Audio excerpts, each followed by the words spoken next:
যুদ্ধের ভয়াবহ উত্তেজনার মধ্যেই আশার আলো দেখছে ইরান।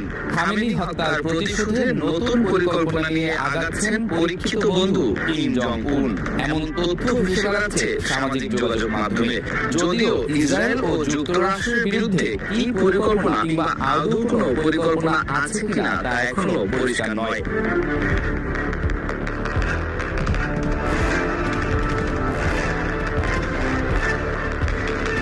এখন পর্যন্ত প্রকাশ্য তথ্য অনুযায়ী পিয়ংইয়ং ইরানের পক্ষে কড়া ভাষায় রাজনৈতিক সমর্থন জানালেও সরাসরি সামরিক সম্পৃক্ততার প্রমাণ নেই। উত্তর কোরিয়ার পররাষ্ট্র দপ্তর যুক্তরাষ্ট্র ও ইসরায়েলের সামরিক পদক্ষেপকে সার্বভৌমত্বের লঙ্ঘন আখ্যা দিয়ে তা আন্তর্জাতিক আইনের পরিপন্থী বলে দাবি করেছে। এই বক্তব্য তাদের দীর্ঘদিনের কূটনৈতিক অবস্থানের সঙ্গে সামঞ্জস্যপূর্ণ, যেখানে